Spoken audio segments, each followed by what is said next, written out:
Tere! Millisel inimesel on elutoa põrandas auk? Minul on. Ma kahtlustan, et siin on see diivan olnud lahtises asendis ja siin on peetud mingit suuremat sorti festivali.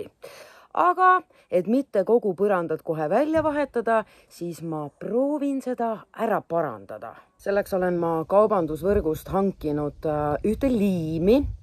See on selline üdini läbipaistev, ehk et kui ma seda liimi lihtsalt niisama sinna auku paneks, siis ma arvan, et ta jääb nagu auk oleks ikkagi põrandas, aga tegelikkuses nagu ei ole.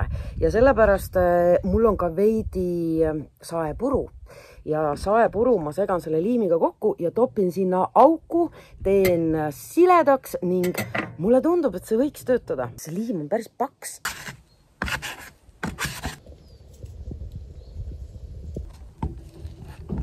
Ja nüüd ma topin selle liimi ja saepuru segu siia põranda auku.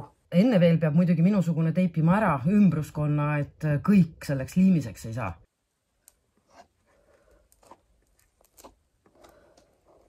Miks ma siia liimi sisse saepuru panin, ongi see, et siis ta jääb rohkem selline põranda moodi puidune välja paistma.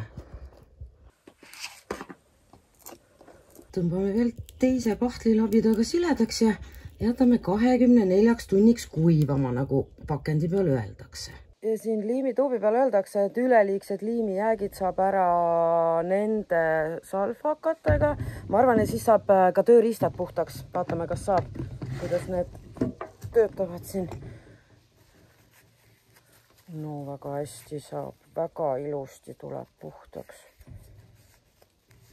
Nagu uued kohe.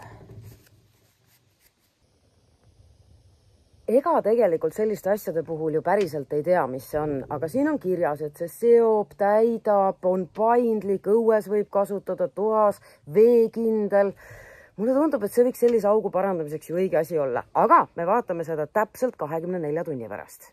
Vaadake seda tulemust. No, muidugi on näha, et siin on nagu midagi olnud või on, aga minu meelest on selle liimiga segatud saepuru siin suhteliselt sama nägu, nagu see parkett on. Ja mina väidan, et kui ei ütleks võõrale, siis tema ei saaks aru, et siin midagi olnud on.